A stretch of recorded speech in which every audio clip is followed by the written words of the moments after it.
Sœurs en Christ, que Dieu vous bénisse puissamment au nom de Jésus-Christ. Seigneur Jésus-Christ vient nous exhorter au nom de Jésus-Christ. Amen. Exhortons-nous, Seigneur Dieu, frères et sœurs, sur les épreuves, la tentation.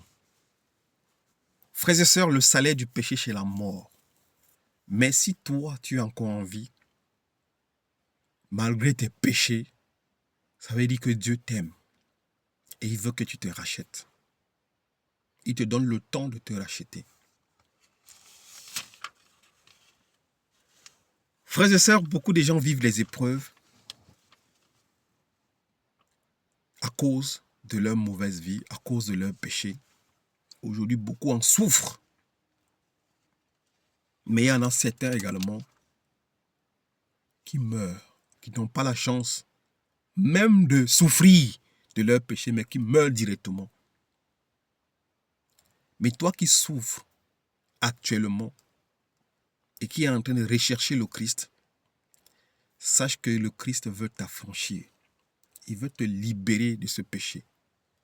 C'est pour cela que tu es châtié, tu es frappé par le Seigneur Jésus-Christ. Jacques chapitre 1, verset 2. Jacques chapitre 1, 2, 3, 4. Il est écrit: mes frères et sœurs, considérez comme un sujet de joie complète les diverses épreuves auxquelles vous pouvez être exposés, sachant que la mise à l'épreuve de votre foi produit la persévérance. Mais il faut que la persévérance s'accomplisse parfaitement sa tâche, afin que vous soyez parfaitement qualifiés, sans défaut, et qu'il ne vous manque rien. Considérez les épreuves que vous vivez actuellement comme des sujets de joie. Parce qu'il faut que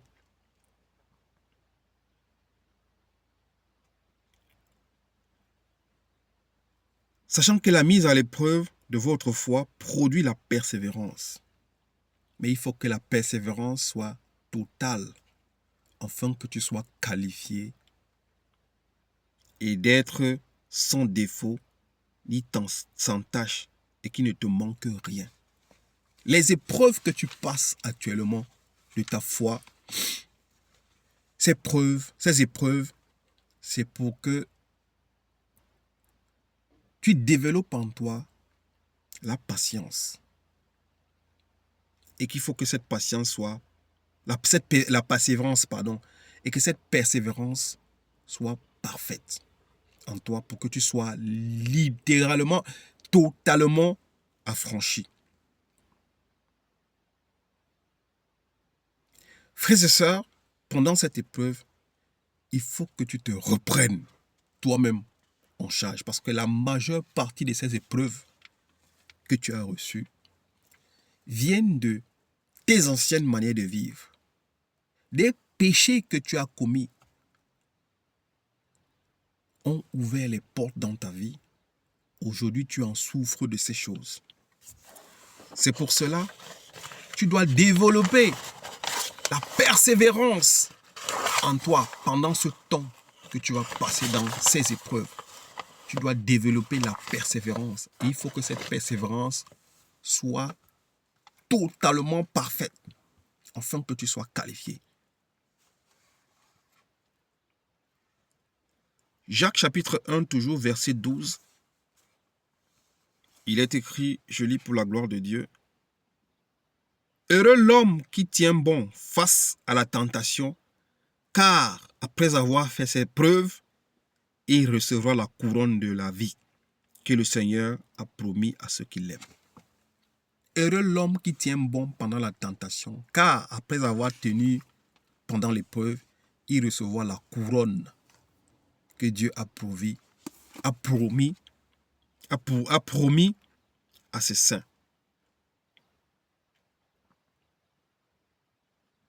à ceux qui l'aiment. Frères et sœurs, un chrétien qui est tenté, qui passe dans les moments difficiles, qui passe dans les combats, qui vit dans les maladies, qui est châtié, qui est chicoté, qui est frappé, qui est même abattu, sache que Dieu t'aime. Parce qu'en réalité, le salaire de la mort, du péché, c'est la mort. Si tu souffres aujourd'hui, tu passes dans les moments difficiles, tu es châtié, c'est un signe d'amour. Pourquoi? Parce que tu es encore en vie. Et le temps que tu es encore en vie, c'est un temps que Dieu te donne pour que tu te reprennes. Que tu te reprennes, que tu te repentes et que tu reviennes à la vie. Que tu reviennes à la vie. Alors c'est pour ça qu'il nous disait que les épreuves dans lesquelles nous passons, que nous les prenions comme un sujet de joie. Oui, que nous les prenions comme un sujet de joie. Tu vis des maladies, des difficultés actuellement, mais c'est des péchés que tu as commis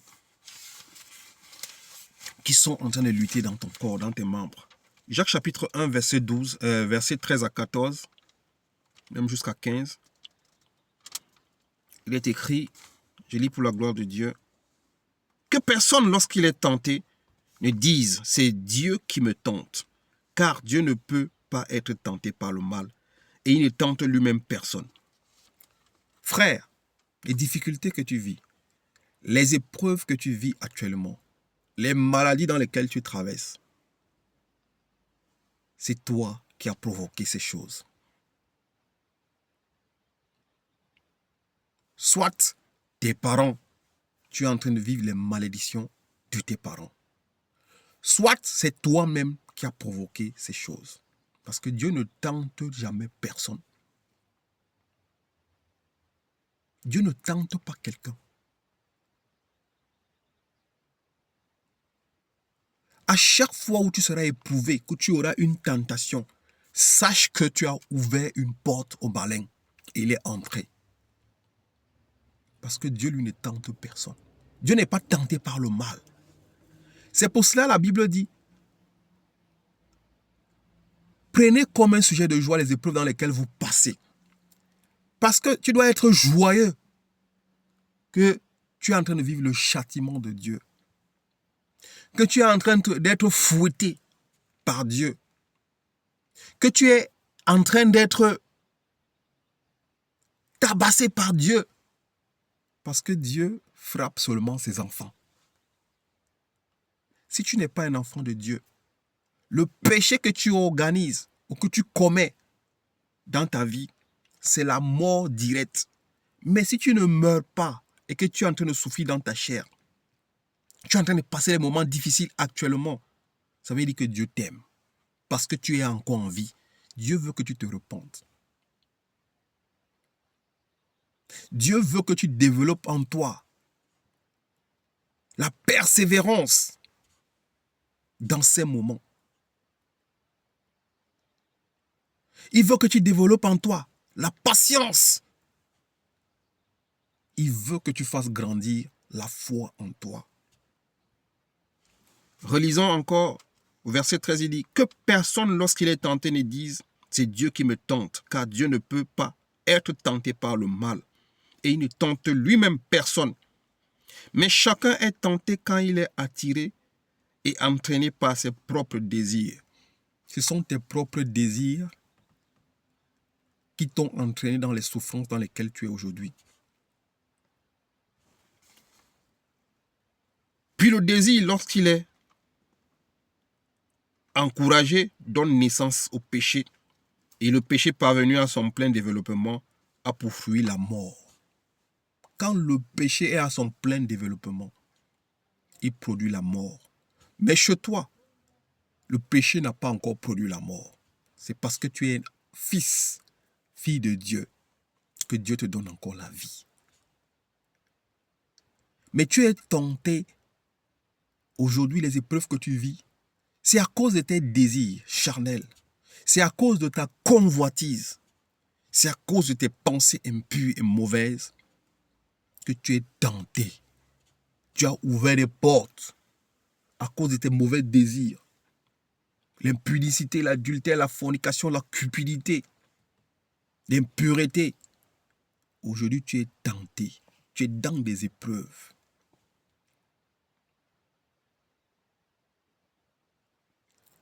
Mais le péché qui est en toi ne s'est pas encore développé jusqu'à ce qu'il produise la mort, parce que Dieu t'aime.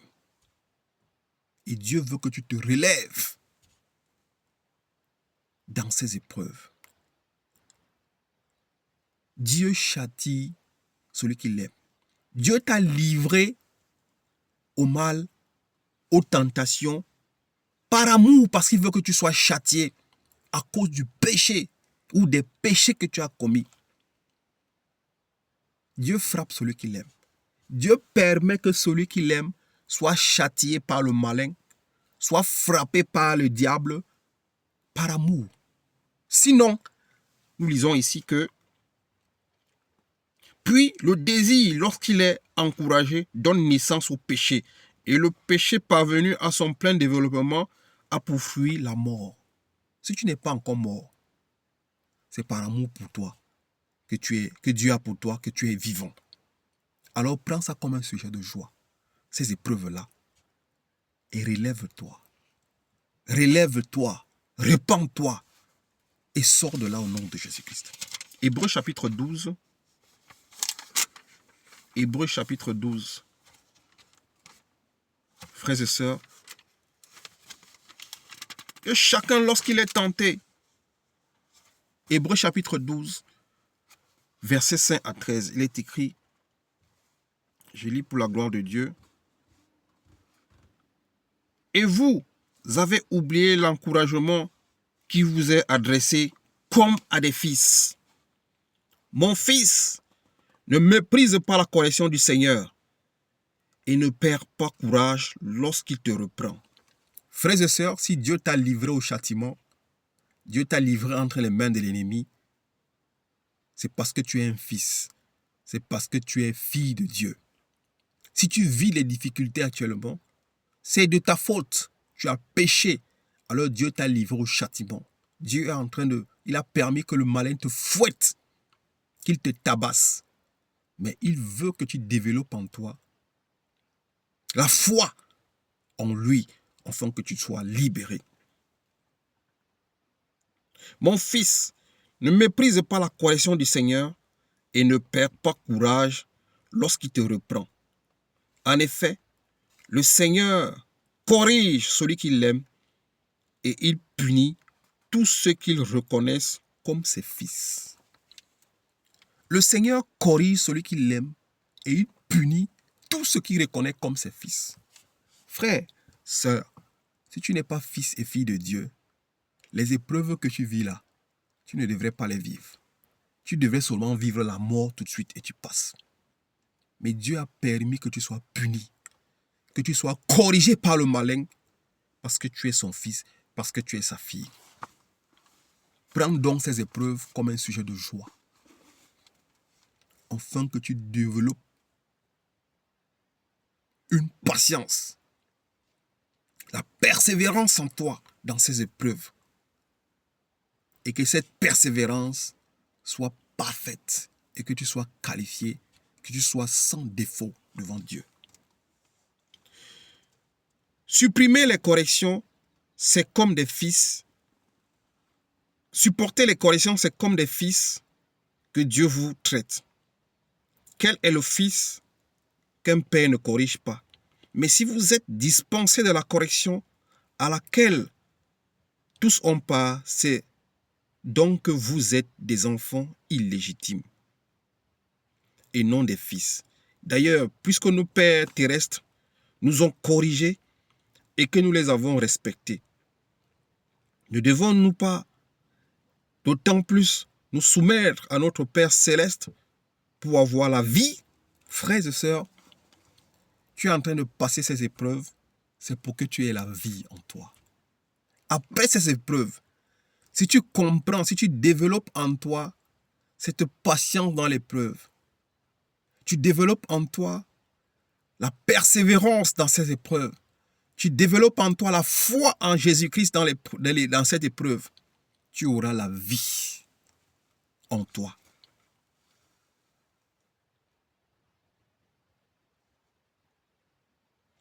Nos pères nous corrigeaient pour un peu de temps, comme ils le trouvaient bon, tandis que Dieu le fait pour notre bien, afin que nous participions à la sainteté. Les châtiments que tu es en train de recevoir maintenant, les douleurs que tu ressens dans ta chair maintenant, c'est pour que tu participes à la sainteté. Dieu t'a livré aux épreuves parce que tu as péché. Mais tout ce mal que tu ressens maintenant, Dieu veut que tu sois saint. Alors persévère dans cette tentation. Sois patient. Comme Job a dit, lui qui n'avait pas péché, mais qui était souvent tenté par le malin. Je sais une chose, mon Rédempteur se lèvera le dernier. Frères et sœurs, persévère. Dieu veut que tu aies la vie en toi et que tu sois saint et irrépréhensible devant lui. Certes, au premier abord, toute correction semble un sujet de tristesse et non de joie, mais elle produit plus tard chez ceux qu'elle a ainsi exercé un fruit porteur de paix et de justice. C'est une grâce d'être châtié par l'Éternel. C'est une grâce d'être frappé par la verge de l'Éternel. Parce que Dieu veut que tu aies la paix et que tu sois juste. Hébreux chapitre 12, verset 4. Il est écrit ici, je lis pour la gloire de Dieu, frères et sœurs. Vous n'avez pas encore résisté jusqu'au sang dans votre combat contre le péché. Frère, tu dois résister jusqu'au sang dans ton combat contre le péché. Résiste le péché. Résiste dans cette tentation. Résiste dans ces moments difficiles. Ne baisse pas les bras. Dieu veut te conduire à la sainteté. Dieu veut que tu aies la vie en toi. Dieu veut que tu reviennes, tu ressortes de la mort dans laquelle tu étais à cause de tes péchés, à cause de tes manquements. Dieu veut que tu reviennes à la vie. Dieu te veut dans la sainteté. Sois patient dans ces tentations, dans ces épreuves. Sois patient dans ces moments difficiles que tu es en train de vivre. Sois patient et ne murmure pas contre Dieu. Certaines personnes, quand ils sont dans ces épreuves, quand ils sont en train de passer dans le châtiment, ils commencent à murmurer contre Dieu. Frères et sœurs, ne murmure pas contre Dieu. Ne maudis pas Dieu pendant ce temps-là que tu es en train de vivre ces épreuves. Dieu veut te donner la vie, la paix, la justice. 1 Pierre chapitre 4, verset 1. Ainsi donc, puisque Christ a souffert pour nous dans son corps, vous aussi, armez-vous de la même pensée. Celui qui a souffert dans son corps en a fini avec le péché. Tu dois en finir avec le péché, mon frère, ma sœur. Tu dois en finir avec le péché. C'est pour cela que tu souffres dans ton corps. Pour en finir avec le péché. Alors, continue à lutter. Jacques chapitre 4, verset 7. Jacques chapitre 4, verset 7 à 8. Il est écrit, « Soumettez-vous donc à Dieu, mais résistez au diable et il fuira loin de vous. » Soumets-toi à Dieu dans ces épreuves. Demande la miséricorde de Dieu. Repens-toi de tes péchés. Demande à Dieu toute porte que j'ai ouverte, je t'en supplie de me pardonner. Demande pardon à Dieu. Soumets-toi à Dieu. Dans cette épreuve, ne murmure pas contre Dieu, mais soumets-toi à Dieu. Reconnais tes péchés et tu obtiendras le pardon. Soumettez-vous donc à Dieu, mais résistez au diable et il fuira loin de vous. Résiste au péché à partir d'aujourd'hui. Résiste au mal à partir d'aujourd'hui et le malin fuira loin de toi. Verset 8, il dit, approchez-vous de Dieu et il s'approchera de vous. Nettoyez vos mains pécheurs et purifiez votre cœur, homme partagé. Je relis pour la gloire de Dieu. Approchez-vous pendant ce moment de tentation, ce moment de châtiment, ce moment de chicote, de souffrance que tu as dans ta peau. Frères et sœurs, c'est par amour que Dieu te corrige. Mais la Bible déclare, soumettez-vous donc à Dieu et résistez au diable et il fuira. Résiste au péché et le malin va fuir. Résiste, ne baisse pas les bras. Résiste, soumets-toi à Dieu. Approchez-vous de Dieu et il s'approchera de vous. Nettoyez vos mains pécheurs, purifiez votre cœur, homme partagé. Nettoie tes mains pécheurs, purifie ton cœur, toi qui es partagé. Et Dieu va s'approcher, il va te donner la vie. Plus la sainteté et la justice. Au nom de Jésus-Christ. Les épreuves, c'est pour ta foi. C'est pour que tu sois totalement délivré du péché.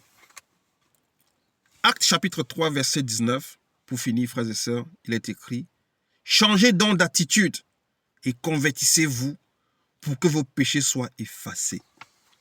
Change d'attitude à partir d'aujourd'hui. Convertis-toi totalement. Deviens un véritable enfant de Dieu et que tes péchés soient effacés. Afin que Dieu répande l'eau fraîche en toi. C'est toi qui mettra la vie. Que Dieu vous bénisse au nom de Jésus-Christ. Amen.